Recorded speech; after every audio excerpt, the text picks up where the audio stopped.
السلام علیکم ورحمۃ اللہ وبرکاتہ۔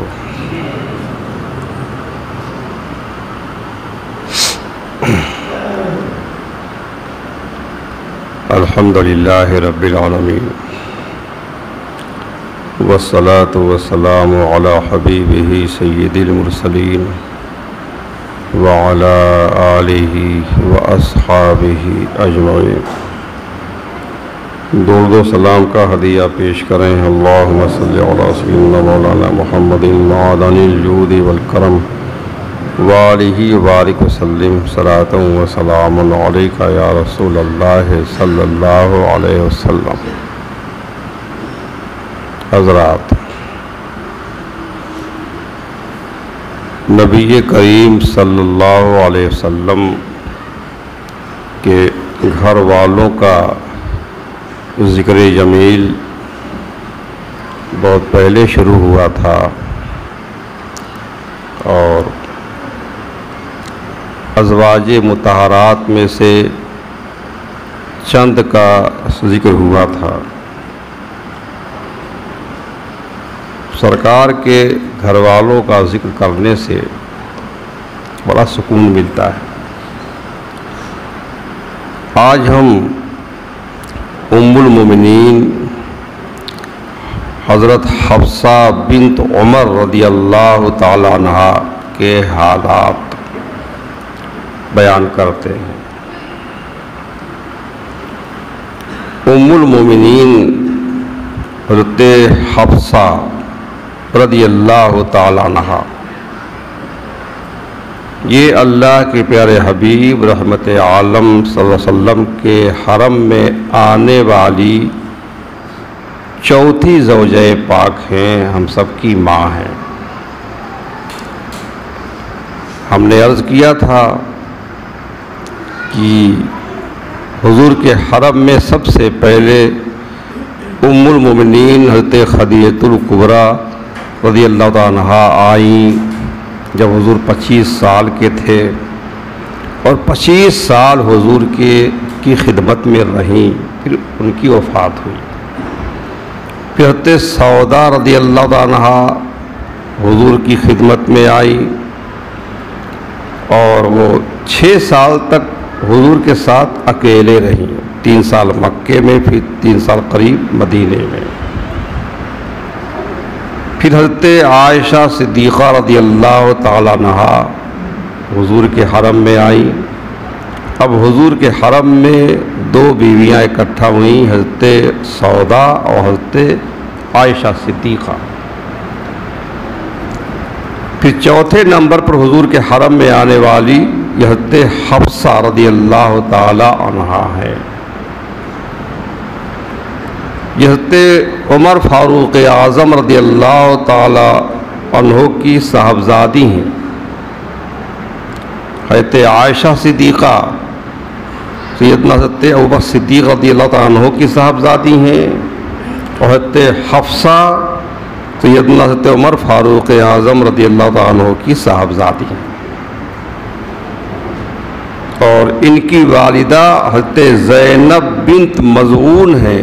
یہ حضرت عثمان بن مظعون رضی اللہ تعالیٰ عنہ کی بہن ہیں، جو ہجرت کے بعد مدینہ منورہ میں سب سے پہلے ان کا وصال ہوا تھا۔ حضرت حفصہ رضی اللہ تعالیٰ عنہ کی ولادت، یہ حفصہ لفظ بڑا ہے، فے ہے، صاد ہے، پھر ہے چھوٹا، حفصہ۔ ان کی ولادت نبی اکرم صلی اللہ علیہ وسلم کی بعثت سے 5 سال پہلے ہوئی، یعنی حضور صلی اللہ علیہ وسلم نے جب اعلان نبوت فرمایا اس سے 5 سال پہلے، یعنی ہمارے حضور کی عمر مبارک اس وقت 35 سال تھی جب حضرت حفصہ پیدا ہوئیں۔ تو اس حساب سے حضرت حفصہ عمر میں نبی کریم صلی اللہ علیہ وسلم سے 35 سال چھوٹی ہیں۔ مشہور مورخ ابن سعد نے لکھا ہے، طبقات ابن سعد میں ہے کہ ولدت حفصۃ و قریش تبنی البیت قبل مبعث النبی صلی اللہ علیہ وسلم 5 سنین، کہ حضرت حفصہ کی ولادت اس وقت ہوئی جب قریش خانہ کعبہ کی تعمیر کر رہے تھے۔ یہ نبی اکرم صلی اللہ علیہ وسلم کے مبعوث ہونے سے 5 سال پہلے کی بات ہے، یہ ابن سعد نے لکھا ہے۔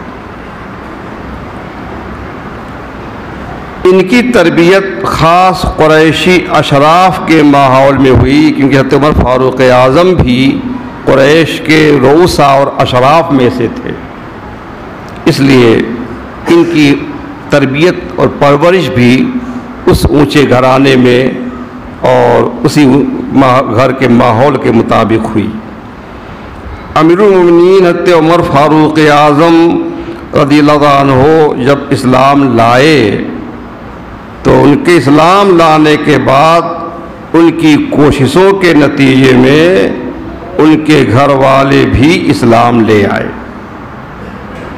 اور اس طرح یہ پاک اور متبرک گھرانہ اسلام کے جھنڈے تلے آ کر اس کے سائے میں زندگی گزارنے لگا، اور ساتھ ہی ساتھ رسول اکرم صلی اللہ علیہ وسلم کے علمی اور روحانی چشمے سے سیراب بھی ہونے لگا۔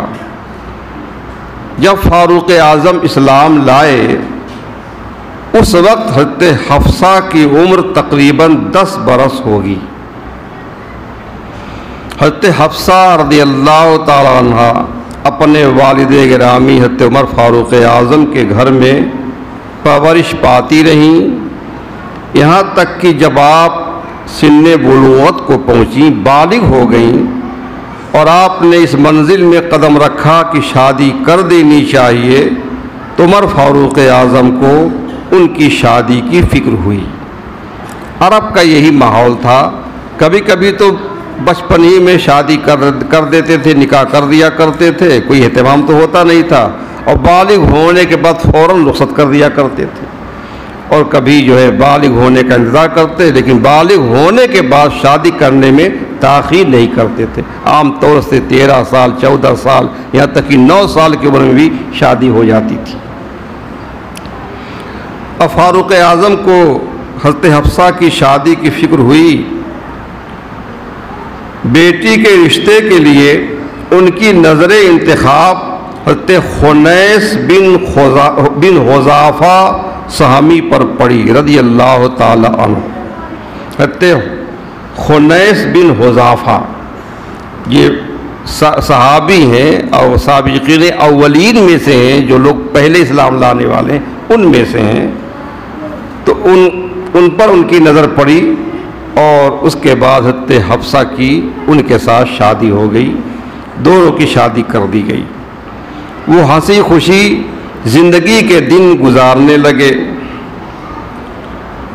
کفار کے ظلم و ستم سے تنگ آ کر مکہ مکرمہ کے مظلوم مسلمانوں نے جب سید عالم صلی اللہ علیہ وسلم کی اجازت سے مدینہ منورہ کی طرف ہجرت کی، تو حضرت حفصہ رضی اللہ عنہ بھی اپنے شوہر نامدار حضرت خنیس بن حذیفہ کے ساتھ ہجرت کر کے مدینہ آ گئیں، اور آرام و چین سے زندگی بسر کرنے لگیں، اور کچھ روز بعد حضور اکرم رحمت عالم صلی اللہ علیہ وسلم بھی ہجرت کر کے مدینہ تشریف لے آئے۔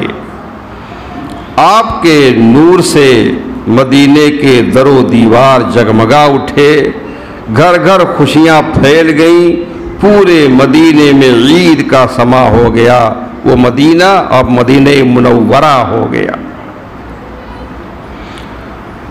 کفار کو مسلمانوں کا آرام و سکون سے زندگی بسر کرنا ایک آنکھ نہ بھاتا تھا۔ مسلمانوں کے مدینہ شریف کی طرف ہجرت کرانے کے بعد بھی وہ مسلمانوں کو ستانے سے باز نہیں آئے، ہمیشہ دین اسلام کو دنیا سے مٹانے کی کوشش میں لگے رہتے، اور آس پاس کے دوسرے قبیلوں کو بھی مسلمانوں کے خلاف ابھارتے۔ نتیجہ یہ ہوا کہ کفار اور مسلمانوں کے درمیان کشیدگیاں بڑھ گئیں، اور حالات سنگین سے سنگین تر ہو گئے۔ آخر کار ہجرت کے دوسرے سال ایک زبردست جنگ کی صورت پیدا ہو گئی۔ یہ جنگ بدر ہے، معرکہ بدر۔ یہ اسلام و کفر کی پہلی جنگ تھی جو بدر کے میدان میں ہوئی۔ اس دن رمضان شریف کی 17 تاریخ تھی، سن 2 ہجری تھا۔ اس غزوے میں حضرت حفصہ رضی اللہ تعالیٰ عنہ کے شوہر حضرت خنیس رضی اللہ تعالیٰ عنہ بھی شریک ہوئے۔ بڑی پامردی جواں مردی سے دشمنوں کے خلاف لڑے اور خوب لڑے، دشمنوں کو مارا بھی اور خود بھی زخم کھائے، اور اتنے زخم کھائے کہ چور چور ہو گئے۔ اسی زخمی حالت میں انہیں اٹھا کر مدینہ لایا گیا۔ غزوہ بدر میں جو زخم انہوں نے کھائے تھے، انہی زخموں کی وجہ سے آپ مدینہ منورہ میں پہنچ کر شہید ہو گئے۔ اب حضرت حفصہ بیوہ ہو گئیں۔ جب حضرت حفصہ اپنے شوہر کی رفاقت اور محبت سے محروم ہوئیں اور بیوگی کی چادر اوڑھ لی، تو اس وقت ان کی عمر شریف 21 سال تھی۔ اب حضرت عمر فاروق اعظم رضی اللہ تعالیٰ عنہ اپنی صاحبزادی کی دوسری شادی کے لیے فکر مند ہوئے۔ تمنا تھی کہ جلد سے جلد ان کا گھر دوبارہ آباد ہو جائے، اور اس تلاش میں تھے کہ کوئی قابل اعتماد رفیق زندگی ان کے لیے مل جائے۔ وہ اسی تذبذب میں تھے کہ ان کا خیال حضرت عثمان غنی رضی اللہ تعالیٰ عنہ کی طرف گیا۔ دل میں سوچا کہ مجھے اس سلسلے میں حضرت عثمان غنی سے بات کرنی چاہیے، شاید وہ یہ رشتہ قبول کر لیں۔ اور ادھر حضرت عثمان غنی رضی اللہ تعالیٰ عنہ کی اہلیہ حضرت رقیہ بنت رسول اللہ صلی اللہ علیہ وسلم وفات پا چکی تھیں۔ جنگ بدر کے موقع پر حضرت رقیہ جو ہمارے حضور کی شہزادی تھیں، حضرت عثمان کے نکاح میں تھیں، وہ بیمار تھیں، اس لیے حضرت عثمان غنی کو حضور نے جنگ بدر میں شریک نہیں ہونے دیا تھا کہ تم یہیں رہو اور رقیہ کی دیکھ بھال کرو۔ اور وہ پریشان تھے کہ جنگ بدر یہ پہلی لڑائی ہو رہی ہے، جہاد ہو رہا ہے، اور میں اس میں شریک نہیں ہوں گا۔ تو سرکار نے فرمایا تھا کہ تم یہیں رہو، تمہارے لیے یہی جنگ بدر کا میدان ہے، رقیہ کی خدمت ہی تمہارے لیے جہاد ہے، اور بدری صحابہ کو جو شرف ملے گا سب تم کو بھی ملے گا، یہاں تک کہ مال غنیمت میں سے حصہ بھی تم کو ملے گا، اجر و ثواب بھی تم کو ملے گا۔ اس طرح سے بدر میں نہ رہتے ہوئے بھی وہ بدری صحابہ میں شمار ہوتے ہیں۔ تو حضرت رقیہ کی وفات ہو چکی تھی، حضرت عثمان غنی اس وقت اکیلے تھے، اس لیے حضرت عمر فاروق اعظم کو اطمینان ہو گیا کہ عثمان یہ رشتہ منظور کر لیں گے، اور دوستی بھی تھی، گہرے تعلقات بھی تھے۔ پھر وہ حضرت عثمان غنی رضی اللہ تعالیٰ عنہ کے گھر کی طرف چل پڑے۔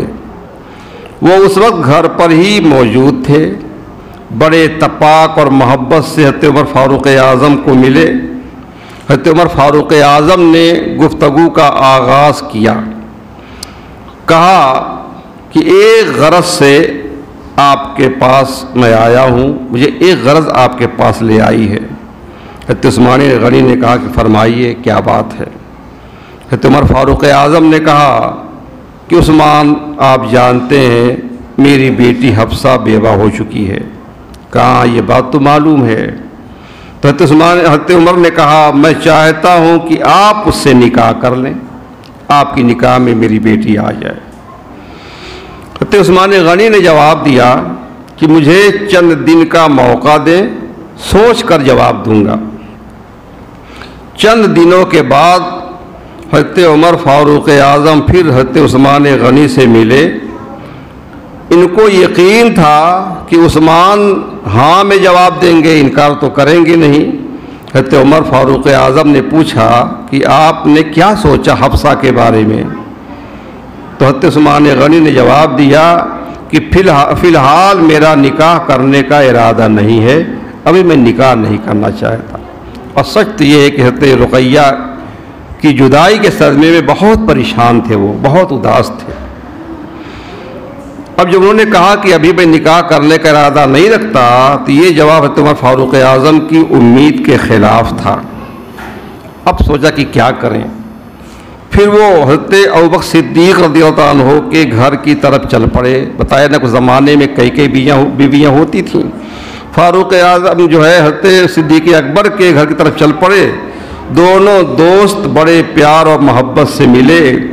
تھوڑی دیر حضور اکرم صلی اللہ علیہ وسلم کے ذکر سے سکون حاصل کرتے رہے۔ صحابہ آپس ملتے پہلے حضور کی پیاری پیاری باتیں کرتے تھے، اس کے بعد اپنا مقصد بیان کیا کرتے تھے۔ پھر صدیق اکبر نے کہا عمر کسی کام سے آئے ہو؟ انہوں نے جواب دیا ہاں ایک ضروری کام ہے۔ صدیق اکبر نے کہا کہو کیا بات ہے؟ تو فاروق اعظم نے کہا کہ آپ تو جانتے ہیں حفصہ بیوہ ہے۔ تو انہوں نے کہا بالکل جانتا ہوں۔ فاروق اعظم نے کہا کہ آپ اس کو اپنے نکاح میں لے لیں۔ اتنا کہا اور غور سے صدیق اکبر کا چہرہ دیکھنے لگے کہ یہ کیا جواب دیتے ہیں۔ بڑی امید لے کے آئے تھے کہ یہ رشتہ قبول کر لیں گے۔ صدیق اکبر خاموش رہے اور کوئی جواب نہ دیا۔ اسی طرح خاموشی میں کچھ دیر ہو گئی۔ فاروق اعظم نے محسوس کیا کہ ان کو یہ رشتہ منظور نہیں ہے، اور پھر فاروق اعظم اٹھ کر چلے گئے۔ اب صدیق اکبر کی رضامندی بھی نہیں ملی۔ حضرت عثمان غنی نے بھی انکار کر دیا۔ فاروق اعظم بہت رنجیدہ ہوئے، پریشان تھے، اب کیا کریں، اچھا رشتہ کہاں سے تلاش کریں۔ آخر کار ایک دن بارگاہ رسالت میں حاضر ہوئے اور اس کا ذکر کیا کہ یا رسول اللہ آپ کو خبر ہے میری بیٹی حفصہ بیوہ ہو چکی ہیں۔ میں نے صدیق اکبر سے کہا کہ آپ اپنے نکاح میں لے لیں، انہوں نے کوئی جواب ہی نہیں دیا، چپ سادھ لی۔ اور میں نے عثمان غنی سے کہا تو انہوں نے صاف انکار کر دیا۔ اب میں کیا کروں؟ اب اللہ کے رسول صلی اللہ علیہ وسلم نے انہیں تسلی دی اور ان کا حوصلہ بڑھاتے ہوئے ارشاد فرمایا، یہ تاریخی جملہ حضور کا ہے، آپ سنیں عربی میں، پھر ترجمہ سنا دیتا ہوں۔ ارشاد فرمایا یتزوج حفصہ من ہوا خیر من عثمان ویتزوج عثمان من ہوا خیر من حفصہ۔ اے عمر گھبراؤ نہیں، پریشان نہ ہو، حفصہ سے وہ نکاح کرے گا جو عثمان سے بہت بہتر ہے۔ حفصہ سے وہ نکاح کرے گا جو عثمان سے بہت بہتر ہے، اور عثمان اس سے نکاح کریں گے جو حفصہ سے بہت بہتر ہے۔ کیونکہ بعد میں حضور نے اپنی صاحبزادی ام کلثوم کا نکاح کیا تھا نا حضرت عثمان غنی سے، وہی آپ نے فرمایا کہ حفصہ سے وہ نکاح کرے گا جو عثمان سے بہتر ہے، کیونکہ آپ کا ارادہ خود حفصہ سے نکاح کرنے کا تھا، اور عثمان اس سے شادی کریں گے جو حفصہ سے بہتر ہے۔ اس واقعے کو گزرے ابھی چند ہی دن ہوئے تھے کہ اللہ کے رسول صلی اللہ علیہ وسلم نے حضرت عمر کے پاس حضرت حفصہ کے نام پیغام نکاح بھیج دیا۔ عمر فاروق اعظم نے حضور اکرم سید عالم صلی اللہ علیہ وسلم کے ساتھ حضرت حفصہ کا نکاح کر دیا، اور نکاح کے بعد جب عمر فاروق اعظم کی ملاقات ابوبکر صدیق سے ہوئی تو ابوبکر صدیق نے آپ سے کہا کہ اے عمر، جب آپ نے مجھ سے حفصہ کی بات کہی تھی اور میں نے کوئی جواب نہیں دیا تھا، اس پر شاید آپ کو مجھ پر غصہ آیا ہو۔ اصل میں بات یہ ہے کہ میں جانتا تھا کہ حضور اکرم صلی اللہ علیہ وسلم نے حفصہ کا ذکر فرمایا ہے۔ ایک مرتبہ میرے سامنے حضور نے حفصہ کا ذکر اس انداز سے فرمایا تھا کہ لگتا ہے کہ حضور کی خواہش ہے کہ حفصہ سے نکاح کریں، لیکن یہ حضور کے راز کی بات تھی، میں آپ کا راز ظاہر نہیں کر سکتا تھا اور میں ہاں بھی نہیں کر سکتا تھا۔ اگر ہمارے حضور ان سے نکاح نہ فرماتے تو میں ضرور قبول کر لیتا، میں حفصہ سے نکاح کر لیتا۔ اب اس موقع پر حضرت فاروق اعظم کا غصہ دور ہوا اور صدیق اکبر کے بلند مقام اور مرتبے کا انہیں احساس ہوا، اور یہ یقین ہوا کہ وہ رسول اللہ صلی اللہ علیہ وسلم کے کتنے بڑے وفادار اور خیر خواہ اور ان کے رازداں ہیں۔ حضرت عمر فاروق اعظم رضی اللہ عنہ اس مقدس رشتے سے بہت زیادہ خوش تھے اور اس نعمت کا شکر ہمیشہ ادا کرتے تھے کہ میری صاحبزادی ہمارے حضور کے عقد میں ہے، ان کے حرم میں ہے۔ اور ان کی زبان پر اکثر یہ آیت کریمہ جاری تھی، ھذا من فضل ربی لیبلونی اشکر ام اکفر ومن شکر فانما یشکر لنفسہ ومن کفر فان ربی غنی کریم۔ سورہ نمل کی آیت کریمہ ہے۔ حضرت سلیمان علیہ السلام نے اللہ کی نعمتوں کا شکر ادا کرتے ہوئے جو کہا تھا وہی حضرت فاروق اعظم بھی کہا کرتے تھے، یعنی یہ صرف میرے رب کا فضل ہے۔ حفصہ سے حضور نے نکاح فرمایا، یہ صرف میرے رب کا فضل ہے، مجھے آزماتا ہے کہ میں شکر ادا کرتا ہوں یا ناشکری کرتا ہوں۔ جس نے اللہ کا شکر ادا کیا حقیقت میں وہ اپنے لیے ہی بھلا کرتا ہے، اور جو ناشکری کرتا ہے اسے معلوم ہونا چاہیے کہ اللہ تعالیٰ بہت بے نیاز اور بڑا مہربان ہے۔ اور پھر جو ہے ہمارے حضور نے اپنی صاحبزادی حضرت ام کلثوم کا نکاح حضرت عثمان غنی کے ساتھ جو ہے کیا۔ اس طرح سے عثمان غنی ذو النورین ہوئے، کیونکہ پہلے رقیہ ان کے نکاح میں تھی حضور کی صاحبزادی، پھر ام کلثوم ان کے نکاح میں آئی۔ حضرت آدم سے لے کے اب تک کوئی بھی ایسا خوش نصیب نہیں ہوا جس کے نکاح میں کسی پیغمبر کی دو بیٹیاں آئی ہوں۔ یہ حضرت عثمان غنی کی خصوصیت ہے کہ ان کے نکاح میں نبی کی کیا، نبیوں کے امام کی سید الرسول کی دو صاحبزادیاں ایک کے بعد دیگرے آئی ان کے نکاح میں، ذو النورین، دو نور والے۔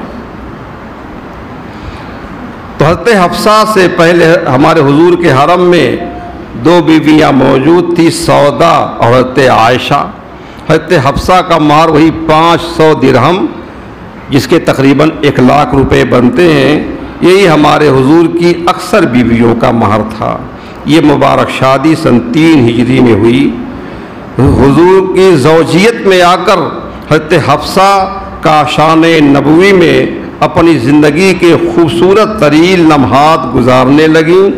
آپ حضور کی رضا اور خوشنودی پانے میں کوئی کسر اٹھا نہ رکھتی، ہمیشہ حضور کو خوش رکھنے کی کوشش کرتی، اور حضور کے علمی اور روحانی فیضان سے فیضیاب ہو کر اللہ کی عبادت میں خوب کوشش کرتی۔ اب اندرونی علم گھر کے اندر حاصل کرنے والے 3 ہو گئے، حضرت سودا، حضرت عائشہ، حضرت حفصہ۔ دن کو روزہ رکھتی، رات کو شب بیداری کر کے عبادت میں گزار دیتی۔ اللہ کی بارگاہ میں حضرت حفصہ کا یہ عمل اس قدر مقبول ہوا کہ ایک دفعہ جب رسول اللہ صلی اللہ علیہ وسلم نے انہیں طلاق دینے کا ارادہ فرمایا تو جبریل امی نے رب تعالیٰ کے حکم سے حضور کی بارگاہ میں حاضر ہو کر ان کی شب بیداری اور روزہ داری کو بیان کرتے ہوئے طلاق دینے سے منع کر دیا۔ مزاج کی سخت تھیں۔ ایک مرتبہ حضور نے ارادہ فرما لیا کہ ان کو طلاق دے دیں، لیکن صرف ارادہ فرمایا تھا کہ جبریل امی اس پر آ گئے۔ میں پوری حدیث آپ کو سنا دیتا ہوں۔ حضرت عمار بن یاسر رضی اللہ عنہ سے وہ حدیث مروی ہے، وہ فرماتے ہیں کہ ایک دفعہ رسول اللہ صلی اللہ علیہ وسلم نے ام المومنین حضرت حفصہ رضی اللہ عنہ کو طلاق دینے کا ارادہ فرمایا، تو حضرت جبریل امی علیہ السلام حاضر ہوئے اور عرض کیا، لا تطلقها فإنها صوامة قوامة وإنها زوجتك في الجنة۔ یا رسول اللہ انہیں طلاق نہ دیں، یہ اللہ تعالیٰ نے کہلایا تھا، منع فرما دیا اللہ نے، یا رسول اللہ انہیں طلاق نہ دیں، اور وجہ کیا بیان کی، کیونکہ وہ بہت روزہ رکھنے والی، بہت قیام کرنے والی ہیں، تو اللہ نے اور جبریل نے ان کو صوامہ اور قوامہ کا لقب دیا۔ صوامہ کے معنی بہت زیادہ روزہ رکھنے والی، اور قوامہ کے معنی بہت زیادہ رات میں عبادت کرنے والی۔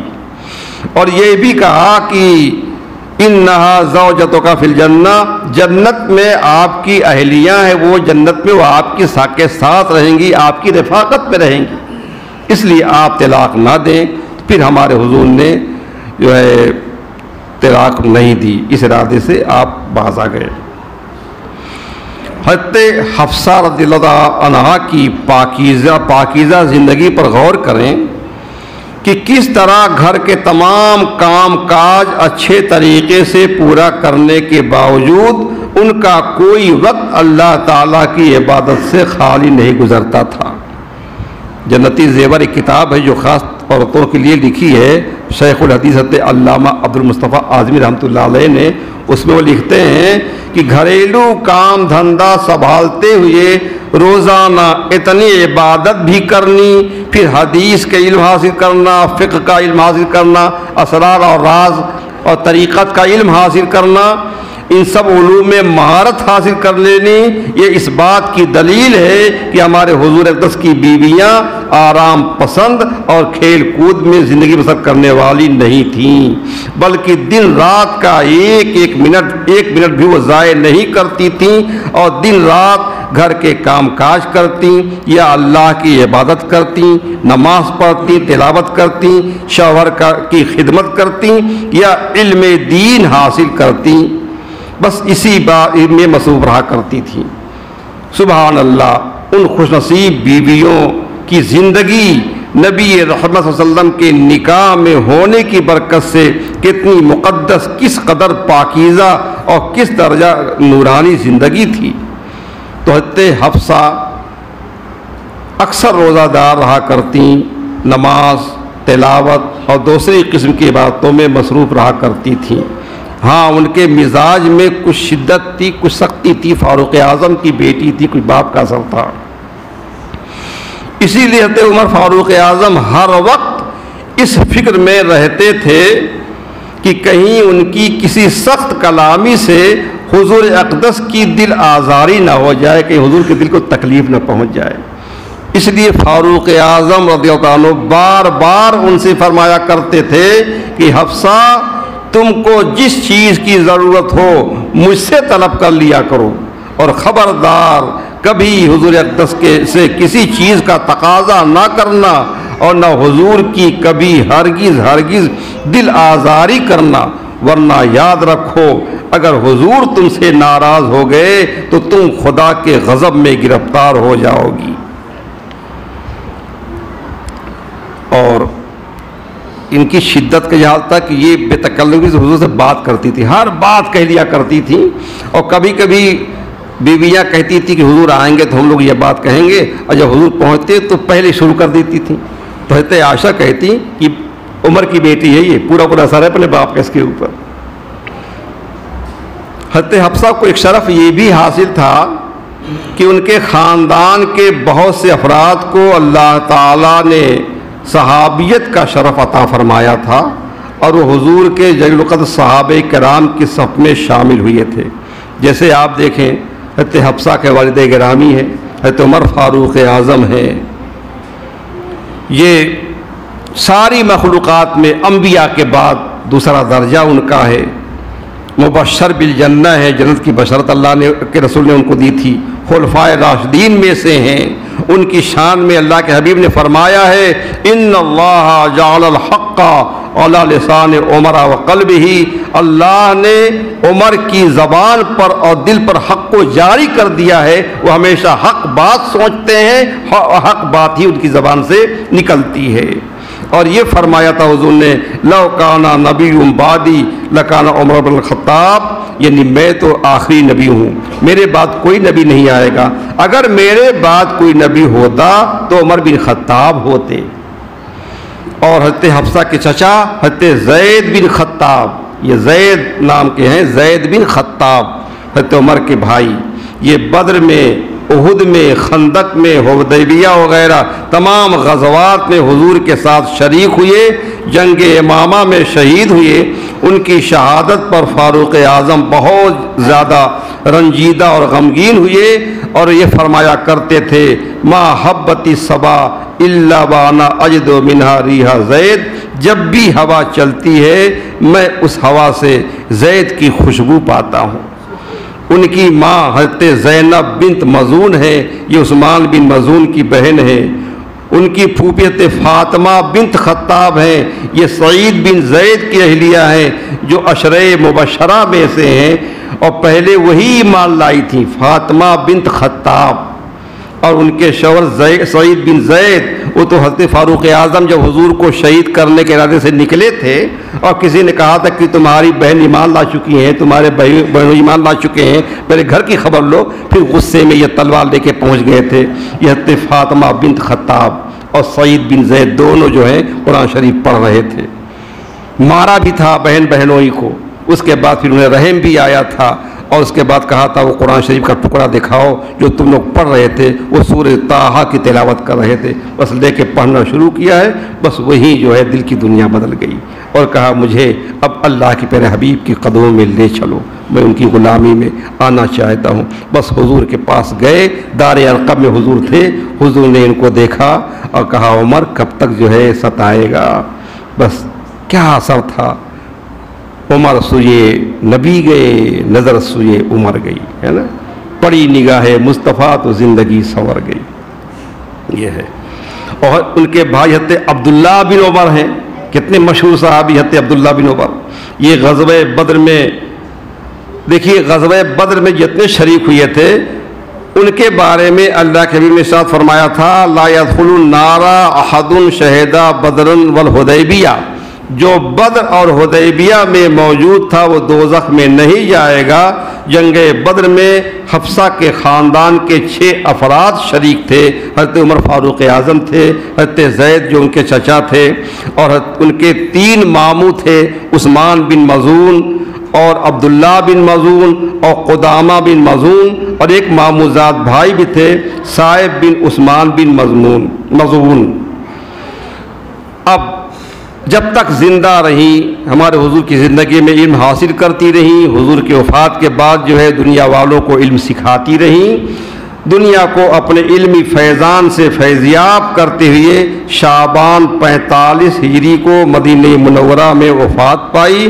اس وقت حضرت امیر معاویہ کی حکومت کا زمانہ تھا، مروان بن حکم مدینے کا حاکم تھا، اسی نے نماز جنازہ پڑھائی اور کچھ دور تک ان کے جنازے کو بھی اٹھایا، پھر حضرت ابو ہریرہ رضی اللہ عنہ قبر تک جنازے کو کاندھا دیے چلتے رہے۔